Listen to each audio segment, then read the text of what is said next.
Welcome back to the Mind Goals podcast, hosted by yours truly, Siobhan Higgins, sport and performance psychology consultant, professional soccer player, yoga instructor, and soccer coach. The Mind Goals podcast is a space that I hold for myself, other athletes, and other athletic personnel so that we can converse and discuss how we acquired the mindset that we have today, all with the goal in mind that any listener or viewer can overall improve their mindset as well. Today, there is no special guest. It is a solo episode. It will be me, myself, and I.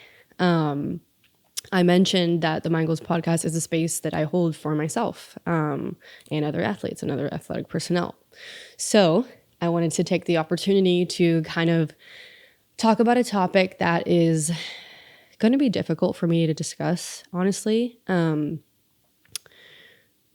And yeah, it's tough. It's going to be a tough subject. It's going to be about my freshman year college experience. I basically had a bad experience. I had a terrible experience. Bad things happened. And that is a reason why I transferred to a different university, actually. And really, again, the goal of the podcast is to talk about all these experiences so that somebody listening or watching can gain something from it. And hopefully, I hope that no one's in the situation that I was in, but if anyone, knows somebody that could maybe benefit from the advice that I'm going to give or the situation that I describe, I just hope that you can gain something from it. So my MO is kind of like, I didn't want to go through all these experiences, all of these, changes, adversity for it to just be held inside. I'd rather share it so that people can understand more about who I am, why I am the way I am, and then maybe you can gain something from it and you can either prevent things from happening or, just have a little bit of more insight. And so we're going to talk about my freshman year experience. So I'm not going to mention the school that I went to. I've mentioned it before. You guys can figure it out. But I basically transferred after my first year due to a handful of things. And I want to mention, this is why I'm pretty adamant about making sure high school students, know where they want to go and they go to this college for the right reasons. I will say going into college, I think I went for the wrong reasons. I went to this particular university because it was Division I in soccer, which was my primary goal. And it was away from home. And I just wanted to kind of try something new, be away. And I think that was it. I think that the other part was that the soccer program was good. So I didn't particularly care about the academics. I didn't particularly care about the culture, the student life, where it was. It was in Kentucky. I've mentioned that before. So the weather is a little bit similar to Texas. It has all seasons. It gets cold, a little bit nicer in the fall and spring. Not too hot, but I took that into consideration. It was in a small town. I think at the time, so I went there 11 years ago, in 2014 to 2015. And I want to say it was a medium-sized college. And basically, yeah, so what I'm trying to get at with that is that I chose the school, I think, for the wrong reasons. What I would advise somebody to choose a school for now is if you're an athlete, are you valued? Are you actually wanted? Do you like the school? Do you like the culture? Do you like the interactions that you've had with your teammates? Is this a place that you see yourself living for 4 years? If you're away from home, what support system do you have? Who do you have? Who can you lean on?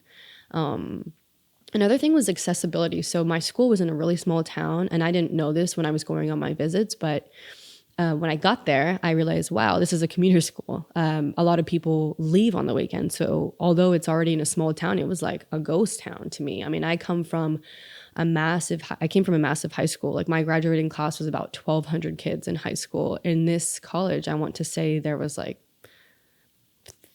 don't know.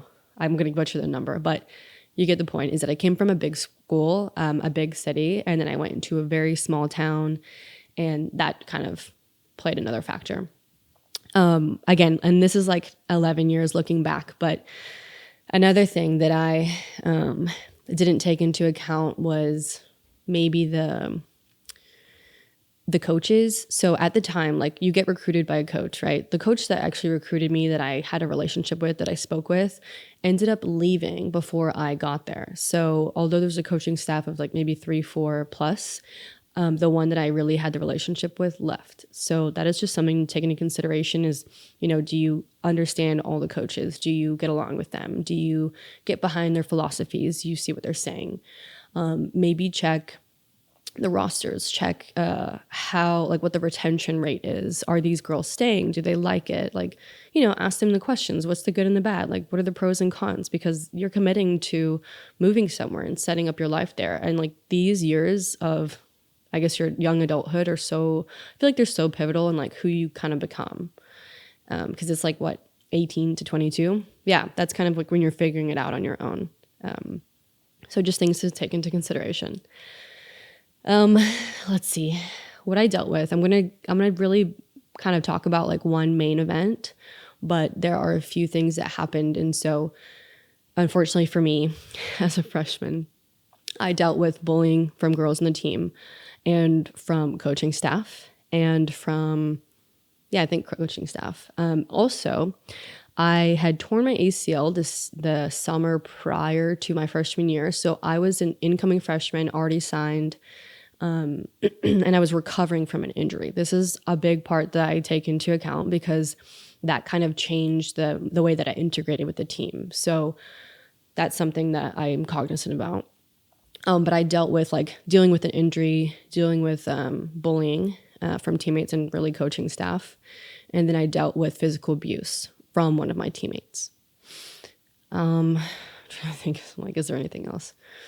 Something else I maybe dealt with was just adapting to a new culture because I went to a totally different state, small town. So that was something that was very different for me. And I would say that was a big change and something that was important to me because something that I value in a university or in an institution is the people, the curriculum, and I actually do care about that. I don't want to just go to an easy school or go to a place where I wasn't challenged.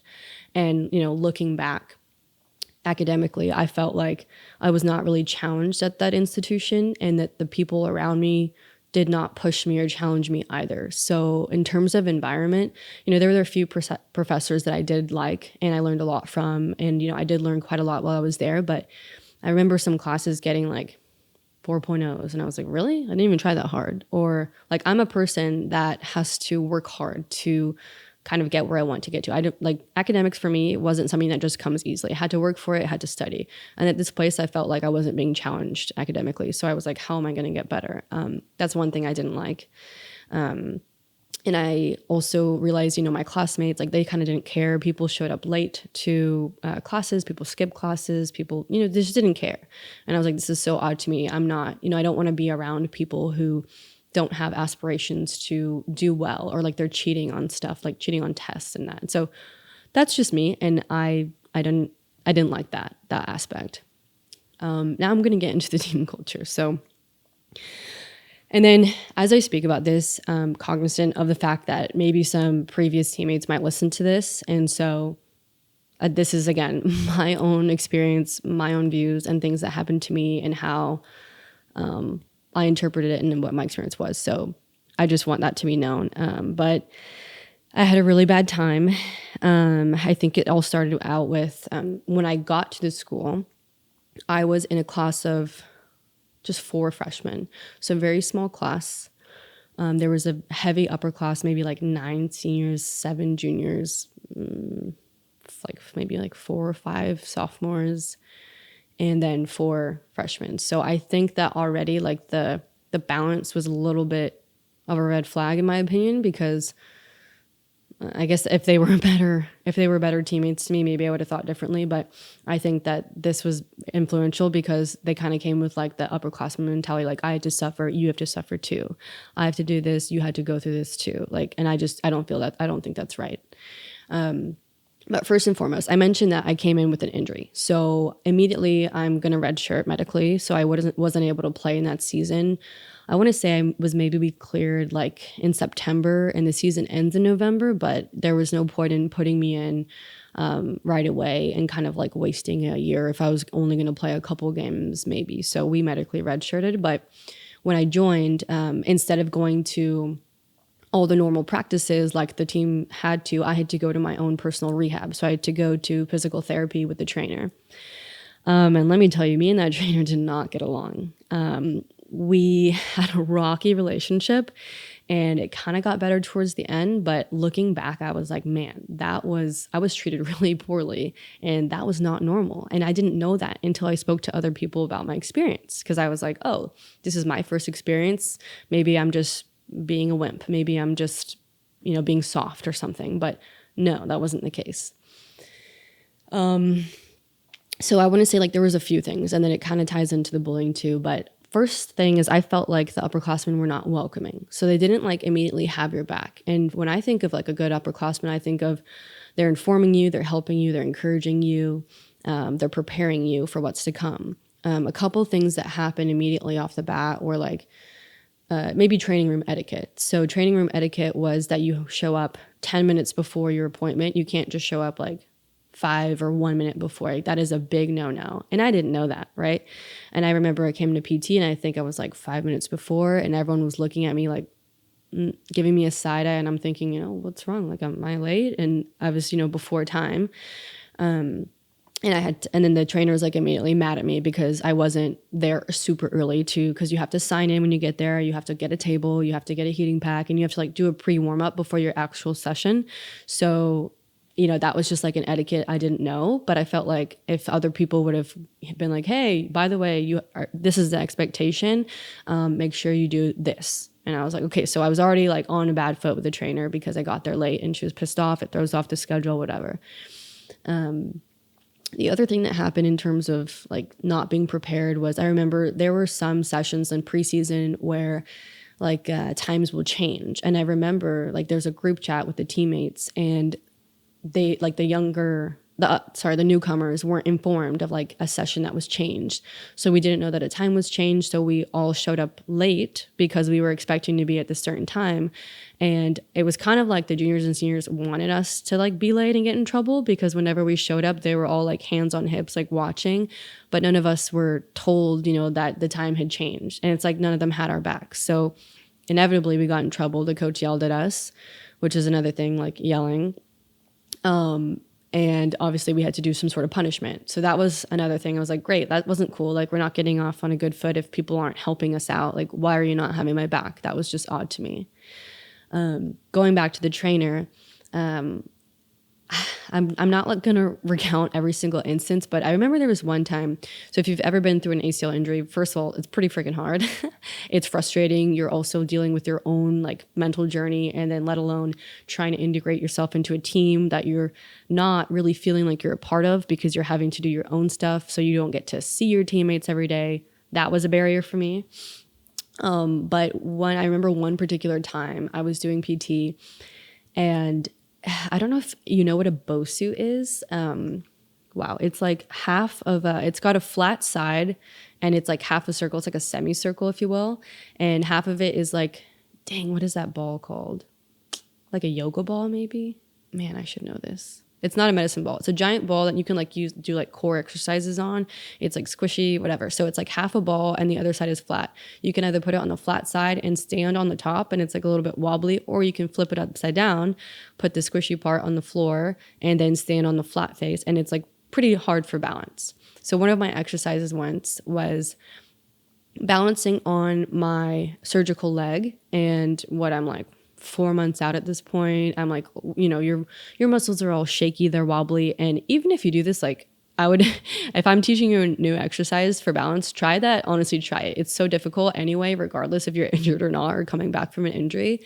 But I remember doing this exercise, and I had to balance on my surgical leg and volley the ball, single leg, back to the trainer. And I had to do a repetition of 15. So I had to get 15 in a row. So I was like super wobbly, shaky. I got a few, and then it would like drop on 5, or the 6th one was like a bad kick. And my trainer was getting frustrated with me for messing up. And so then I felt pressure. I was like, oh my gosh, like I'm just like, first of all, it's hard. Second of all, this is like the end of a session. So I'm already shaky. And, also like, why am I getting like bad feedback from somebody who's supposed to be helping me? So she was getting mad at me, and I was like, dude, I'm like trying. And I remember at one point, like we'd get to 5 and I'd drop it, I'd get to 8 and drop it, I'd get to 11, drop it.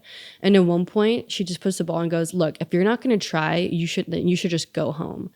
And I remember thinking like, I am trying. Just because I'm dropping it doesn't mean I'm trying. And she said, you know what? Go home. Don't talk back to me.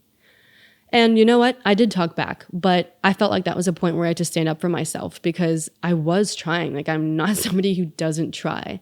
And I was just shocked that somebody was like not encouraging me and like putting this pressure on me. And it was just like, that was super shitty, to be honest, because I've gone to physical therapy now again for my second ACL, and my PTs have been nothing but encouraging. And my physical therapist prior to going to the school was also very encouraging. So hostile environment for me. And so, you know, I leave because I'm told to go home. So I go back to the room. And then the next time we have a team session, which I show up for, coach calls me over in front of everyone, which I think is a poor way to handle it because you're going to amplify this person's embarrassment in front of people who they're new to. And if you're a coach, I would say pull people aside. Like, you don't need a public reprimand. I just think that's pretty messed up too. And that's like it's bully culture. So he pulls me over in front of people and he's yelling at me. And he's saying, he was a few things. Also he's cussing. He's like, if I ever fucking hear that you're late to a training session again, then you can find physical therapy elsewhere. And don't you ever talk back to the trainer because they're your authority and you need to respect them. And I was like, wow. I just kind of stood there and I was like, okay. I said, yeah, I understand. And I chose not to speak back to him, which I feel like I had a few things to say, but I didn't. I was shocked. I was embarrassed. And then I can see some teammates to the side, like laughing, which is not great. Like, thanks. So that was not great for me. Those were a few things just off the bat. And coaching wise, like, I just don't believe in cussing at a player. Like, I don't believe in yelling at a player. Like, you can achieve your message by speaking to somebody, and then to amplify it in front of everyone else is just embarrassing and cruel. So that happened. It wasn't the first time that there was like a public embarrassment like that, but that was his style, is to yell at people, belittle people, and make it public and embarrass you. I think, you know, he was a bully. That's all what I'll say about that. There was another instance. So the big one that I'm going to get into now is I mentioned that I got hit by a teammate. So I want to say this is like month 4 of being at the school, if I remember correctly. I had become friends with my roommate, who we're still friends to this day. We actually, funny enough, both transferred. And I want to say out of the four girls in my freshman class, everyone stopped playing soccer. 3 of us transferred and 1 of them stayed. But one of those people were the one that hit me. And so we lived in the same dorm building. We were actually neighbors, and we were like, off the bat, we were all kind of hanging out because that's what happens. Like, there's a couple other teammates that were in the same hallway or building. And so you kind of like see each other in passing and like that. Man, there's actually another thing I want to mention about the girls, because that just brought something else up. So during, again, with the etiquette, is that we had like a 48-hour like no going out policy, or maybe it was like 48-hour no drinking policy. And also we're like 18, 19. So to be honest, like, some people are probably drinking. Some people, it's just the reality of it. But the expectation was, I guess, 48 or 24 hours before a game, you don't do anything. You like stay at home, you like watch a movie, you don't go out, you don't hang out. We didn't know that. So we were told by the team in a group message, kind of like, okay, 48 hours before a game, make sure you guys like take care of yourselves. And us freshmen were friends with like baseball players, football players, like some other people, friends at the school in different sports. And we would go over to their places and like accommodations and hang out in like common rooms. So word got out that we left to go somewhere. And then there was like a passive aggressive text sent to the whole team from a coach saying, remember, by the way, we don't want to hear of anybody going out and partying. And we were kind of like, what? Like, we're not partying. We're just literally hanging out with people. I remember we were like all met up to go watch TV or like watch a game or something. And it was just like the passive aggressiveness. And it was like somebody not having our back. And it was clear that somebody snitched to say, oh, we saw the girls went out. They're going out. And we're like, we're not going out. You know, that was just another thing. It came to mind because I was remembering like the hallway of people who lived there. So that was another example of people not having your back. Okay, getting back to the incident, the big one. One of the girls, that I was friends with. And again, all us 4 freshmen were friends. We'd hang out a lot. My roommate would go home often. She lived close by, I think like 3 hours away. So she would go home. So sometimes I was left alone, which did kind of suck because, again, I was alone. And like, what friends did I have? I guess a few classmates, but in terms of teammates, I didn't feel like invited by anyone. It was more like they thought that you should reach out to them. But again, I'm thinking like, I'm new, so how does that work? But there was one night where we were drinking, so that's something to keep into consideration. We were drinking. I would say that I was drunk, and I was like, it was me, my 2 other teammates, one of the teammates' boyfriends that came into town, and then one of our baseball friends, and then his girlfriend that came into town. We were all hanging out, like went out for the night, and then we all were coming back to the dorm. And at the dorm, there's like mutual, what's it called? The bathroom, like the common areas. It wasn't like, it was communal bathrooms, but they were like individual ones. They're actually pretty nice, kind of like having handicap stalls, but throughout the dorm room. So there was not one general one. Anyway, that's just what happened this night. This night, my teammates are locked out of their dorm next door. And of course, my roommate is gone. So I'm like, okay, well, there's a bed here anyway. One of my teammates' boyfriends was in town and he was belligerent drunk. He was like not able to like stand up properly, kind of drunk. And we were having like take care of him. So my teammate gets locked out of her room. And obviously my room is open. I'm like, okay, well, you guys can stay here until you get the RA to get the key or get somebody to bring the key. And so we're all in the room, and I can't exactly remember why we were initially like kind of getting mad, but the boyfriend was, again, this is a tiny dorm room. So there's like 2 beds. One's like on one side of the wall, one's in the other, like 10 feet apart. The boyfriend is in my roommate's bed, laying down, like kind of passed out drunk. And my teammate is staying there next to him. And I was saying that, I wanted them to get out because I wanted to go to sleep. I was tired. And she was like, well, we're not going anywhere until we get our key. And I was like, well, he's also like throwing up. And I was like, well, I want him out of here. My roommate's going to be pissed off because there's throw up and like, this is her bed. I'm going to have to clean this up. And also like, she really shouldn't be here. And she was like telling me to shut up and like calling me rude names. And I do remember that night that her boyfriend was like, kind of making like passes at me, but I was like, this is weird. I'm not going to say anything because it's my friend. But the reality is that's what happened. And like, I had friends that witnessed that and it was just awkward. And so in that heat of her being rude to me, I was like, well, your boyfriend was trying to hit on me. And she was like, he would never do that. Again, this is like so college. Going back and forth, and she was like yelling at me, and I was like, okay, I need you to get out of my room. Like, I want you guys out. Like, please get out. This is my room. And she's like, well, I'm not going anywhere without him. And I'm like, well, get him out. Like, I want this person out. I'm going to pause for a second because if you are ever in that sort of situation, Siobhan, 18-year-old Siobhan, I would have left the dorm. I would have been like, okay, you can be here. I'm going to remove myself from the situation because I was uncomfortable already. Somebody was not respecting my wishes to leave my room. And so that is one simple way that I could have maybe prevented what happened next. But that's just a pause moment. Okay, so press play. The other friend in the room and her friend was there. So sorry, there's like 4 people. It's teammate, boyfriend who's passed out, and then it's my other teammate and her guy friend. And they're going, the door is open to my room. They're unlocking the other room.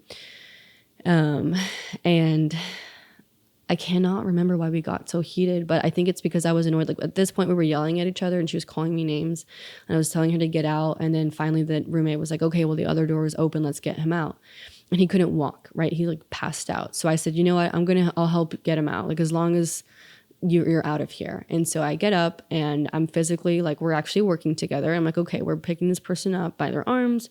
We're helping like drag them out and to put him in the other room. And so we get him out. He's already in the other room. And then my door is still open and there's like clothes. Like I think the girl's shoes were on the floor, his shoes. And I'm throwing them out and I'm like, and take your stuff and like get out of here. And when I'm bending over to pick something up, she comes back in, grabs me by the hair and starts hitting me and like punching me in the head. And I'm like looking down, so I didn't even see her coming. I'm also like a little bit, I'm also drunk. And I I'm like, I feel defenseless. Like, I don't know what to do. I've like never been in a fight before. I'm like, what is going on? Also, I'm being hit in the head. And then I feel somebody come in to like separate us. And I think it was my other teammate and then the teammate's friend. And she's like yelling these things at me, saying she's going to like kick my ass. And I'm just like, oh my God. And then we get pulled apart, and then she like swings at me again, misses, but she finally leaves the room, and I'm screaming at everybody to get out. I'm like, everyone get out, get the fuck out. Like, leave me alone. And I close the door, lock it. And I just sob. I freak out because I'm in total shock. I actually specifically remember, like, if the door is the camera, I go all the way to the wall and I sit on the wall and I just start crying. And I'm like, holy shit, like, what just happened? I wasn't hit like on my face. I was hit like on the back of my head and like the bottom of my head and up here. And I remember because there was like a bump that happened. And I called one of my teammates. So I called one of the upperclassmen, and I was like crying, and I was like, hey, I need you to come get me. Like, this person just hit me. I don't know what to do. I'm crying. I'm like a big mess. And she says, okay, I'm coming to get you. Like, hold tight for like 5 minutes. So I gather my bag, I get some stuff together, and my teammate picks me up. I leave and I stay with her for the night, and I kind of tell her what happens, and then I go to sleep. I wake up the next morning, and I have like a whirlwind of emotions because, one, I am like, this girl was my friend, and I was completely shocked that this could happen. Two, I got, physically abused. Like, that's never happened to me before. What the hell? Also, three, I have a headache. My head hurts. I actually end up having a concussion. I have a whiplash in my neck, so I can hardly like move my neck. I remember going to the bathroom in the morning and just having like a huge chunk of hair like come off my head, which was probably, that was when I realized, like, holy cow, like that really happened. It like reminded me of what went on. And I remember, again, all the emotions I was feeling is like, I was shocked, I was sad, I was scared, I was disappointed, I was nervous. I was like, who do I tell? What do I do about this? My roommate's gonna be pissed that the room is all like trashed, that there's like throw up on her bed. She's gonna be mad at me. If I tell my parents, they're gonna be pissed that I was drinking. They're gonna say, don't jeopardize your scholarship. And if I tell my coach, they're gonna be mad that I was drinking. And if I tell, like, I don't know what to do. What I ended up doing was so I told my parents, and I did end up telling an assistant coach. And I think that was the right thing to do. I could have done more. I did also go to the school nurse to get checked out because I was in a lot of pain, and I like couldn't lift my neck, like I mentioned. And so essentially I had a concussion. I went to the nurse to get checked out. I had a concussion. I told her that I didn't want her to like tell anyone about it, or the coach, because I was nervous because I was drinking. And I didn't want to get like a ticket or something, or get kicked off the team. So that was a barrier to me like actually taking legal action, because I was nervous about that. That was also my parents' concern as well. So I told them, and unfortunately I will say their first reaction wasn't to feel bad for me. They were mad at me. They were mad that I was drinking. They were mad that I put myself in this situation. They were mad that I trusted this person that hit me. And honestly, like, how would I have known? How could I have prevented that? How, I didn't deserve that. Those things don't just always happen. But there are actions that I would take moving forward. And I did take moving forward, is that I made a promise to myself that I was never going to get drunk around people that I didn't trust, because in the end, these were untrustworthy people. They did not have my back. And, my friend like physically hurt me. And that was really crazy for me to experience. Another thing I'll talk about this in a bit, but I did tell my coaches, I did mention to the assistant coach, like, yeah, I was drunk. I'm just going to have to be honest about that. Like, we were drinking and this is what happened. The coach had a coaches meeting with myself, with the other girl individually. I don't think we ever had one together. But what happened going forward was the assistant coach was actually really great. I do talk to that guy today. And he, empathized with me. He was like, I'm so sorry this happened to you. Like, that's never okay. Like, we're going to handle this situation. We're going to take care of you. We're going to make sure you're okay. I was disappointed in the actions that they took. So the girl ended up being like banned, or she wasn't able to come to practice for, I want to say, like a month. But the way that the coaching staff said it to the whole team was that, oh, this person won't be with us for the next month because they're on academic probation and they need to focus on their studies. And I was appalled because I was like, why are we covering up what actually happened? Why aren't we addressing that this person physically abused me? And why is she still on the team? Like, how is this a probation? Like, how are we just getting probation from this? So I felt like that was the wrong thing to do. And then obviously like word got out on the team, and so people learned what happened, but people didn't really like reach out to ask if I was okay. They were just like hush hush about it. So that part, like, again, looking back, that part sucked. And I want to say, maybe like I did say this happened in the fall season. It might have actually happened in the spring.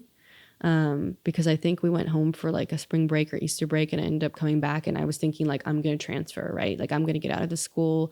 I already don't like a lot of the things that are going on. Things were like getting worse. I was more stressed out after that incident as well, because I was nervous. Like, I was nervous to run into the person, nervous to go to practice, nervous to see him on campus. Like, what are they going to do? Are they going to try to fight me again? Like, am I going to fight them back? Like so much adrenaline was going on. Like, I felt like so uncomfortable in my dorm room. I would lock it every single time, like triple check the lock. Like, was this person scheming to get back at me? Are they mad at me? Like, so many things happened.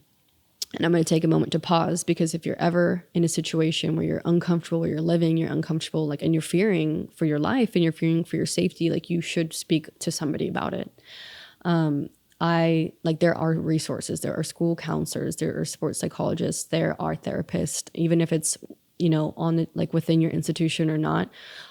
I would really advise you to seek help from a third party that is going to be objective and give you professional, objective advice. That is the best thing that I could have benefited from. I did not take that route. I did not really know it was an option.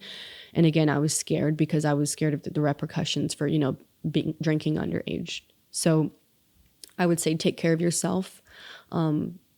Speak to somebody that you can trust, that you can confide in. I know that there are resources. There are campus counselors. I think that's probably the number one that I would go to, is a campus counselor. And if not, maybe a therapist outside of that, and explain to them the situation, how you're feeling, how it's being handled. And then you can make a decision moving forward on how to best live your life afterwards, because it's difficult. So that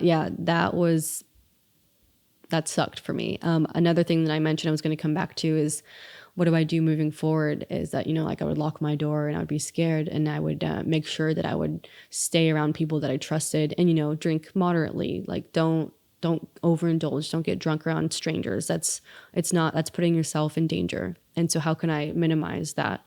Another thing was that I actually channeled a lot of that stress and anxiety into working out afterwards. So if you've seen me, you know that I'm like a small person.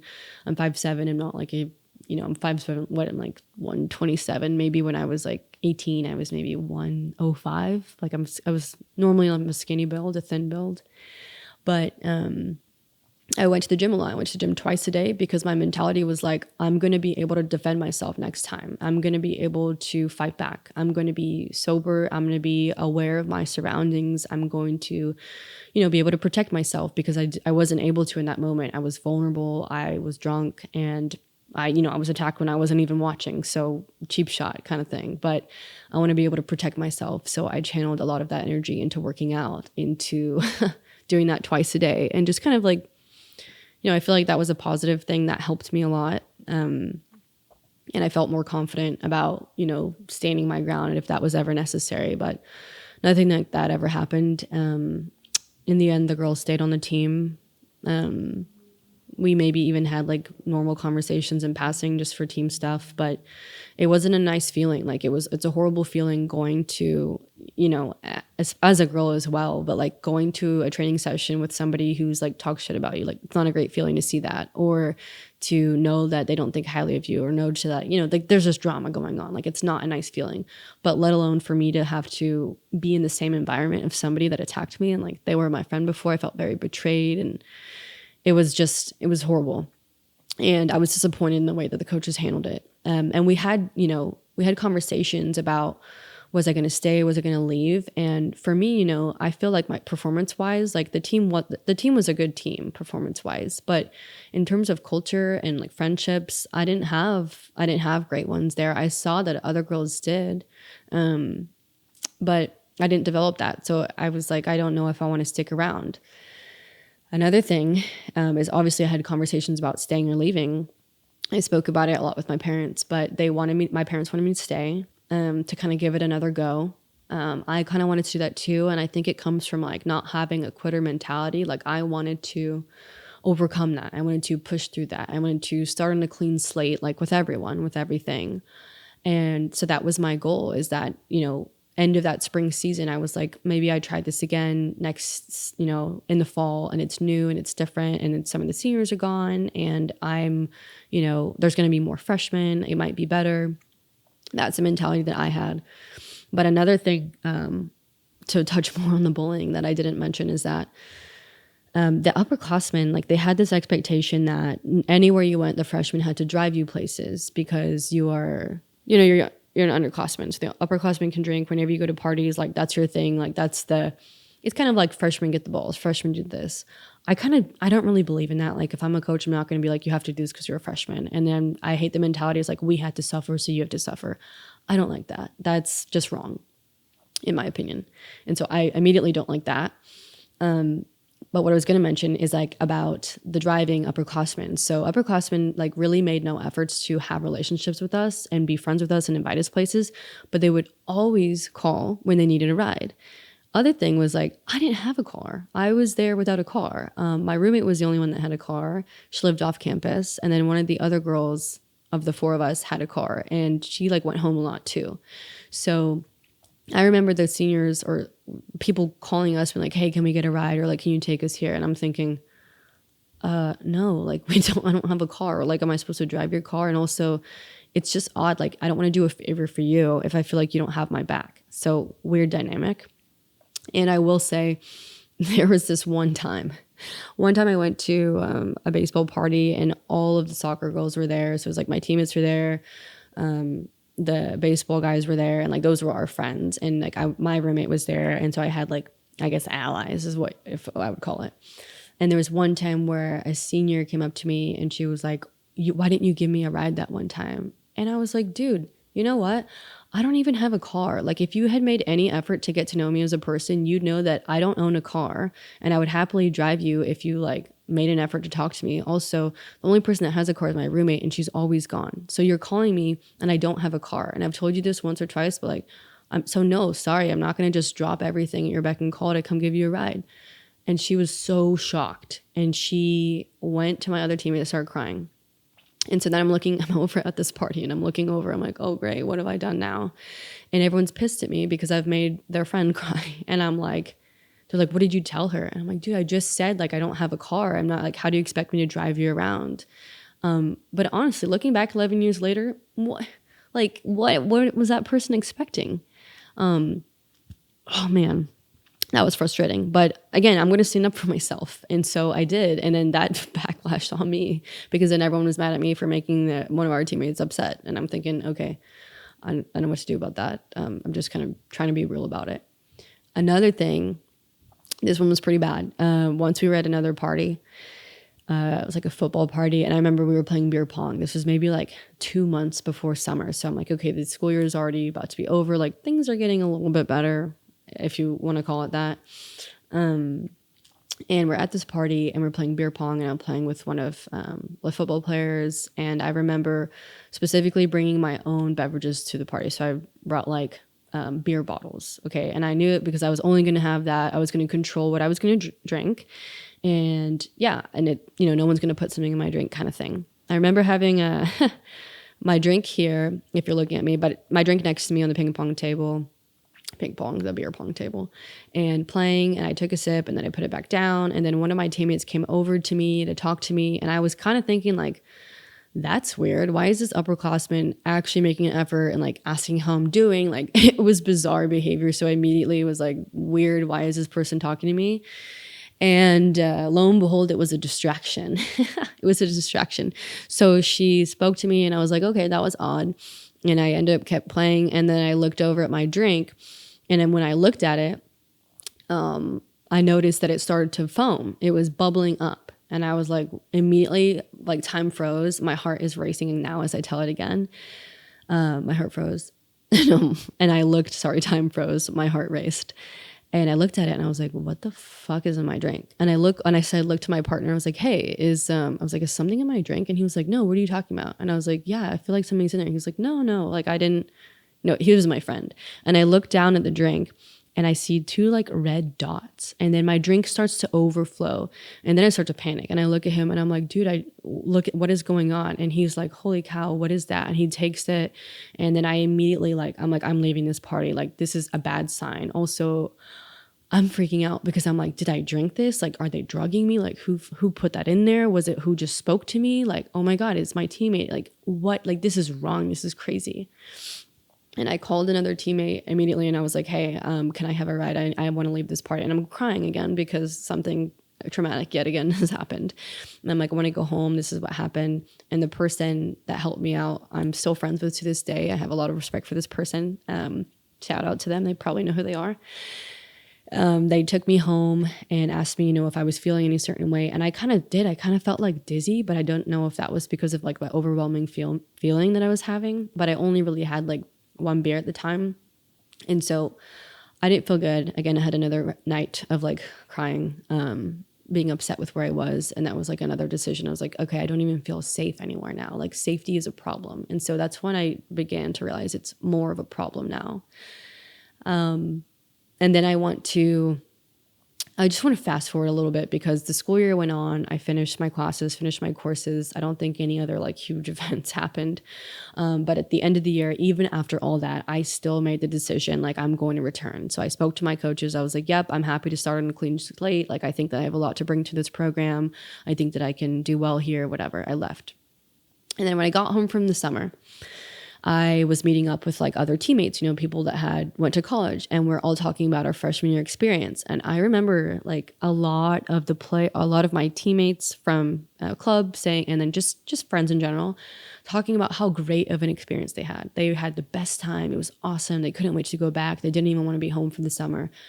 And I was like sitting there thinking, what, did nobody else have a horrible time? Did nobody else like have a bad experience? Like, you guys loved it. You enjoyed it. You had great times.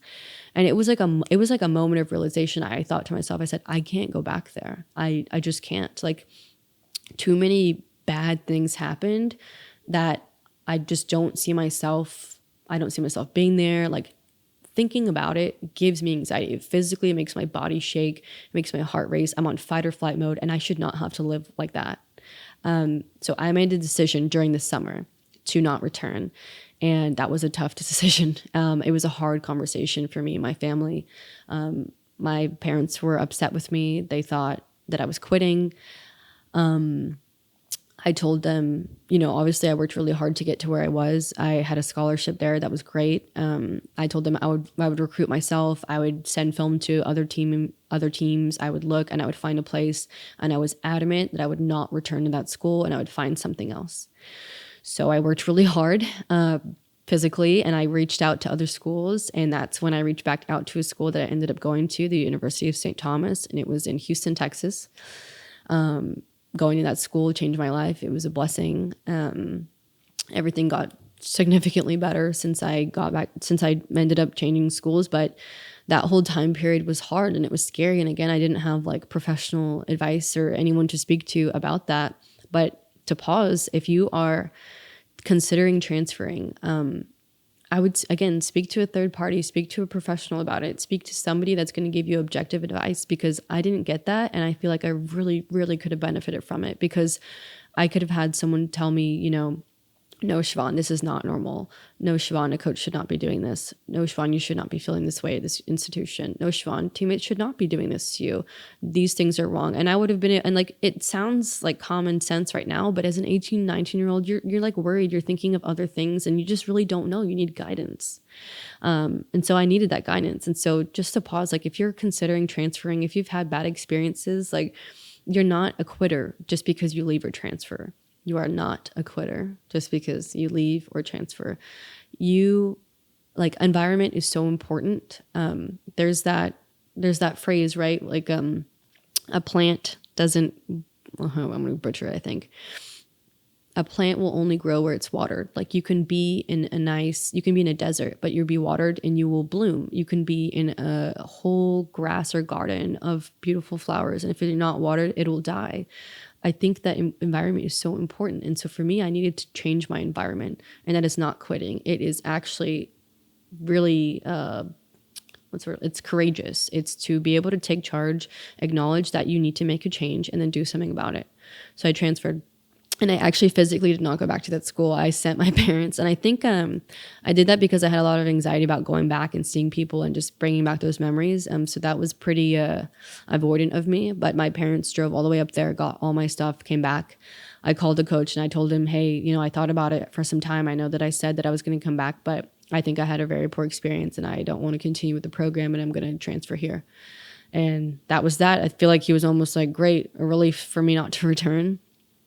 So I didn't return, and then I transferred, ended up having a great 4 years at this next university, and it was the best decision I ever made. So that is why I'm adamant about making sure you know where you want to go to the university for the right reasons, and just, take precautions. And I would never tell somebody to prepare for the worst, because there's so many, then you're preparing for things that might not ever happen. But it's always good to have a backup plan. It's good to be able to speak to people, get objective input. And another thing that kind of like solidified my decision after, because I was never like, oh, did I make the right decision? But I remember being in preseason of this new school, and the teammate that picked me up from that one party where someone actually, it ended up being laxative. So she messaged me and she was like, hey, Siobhan, I hope you're doing well. I see that you're having a great time at your new school. I didn't really want to bring up this bad time for you because I understand it might have been traumatic, but I did hear some of the girls talking about this instance, and you were right. They did put something in your drink and it was a laxative. And so, yeah, they were bullying you, and I'm so sorry that this happened to you.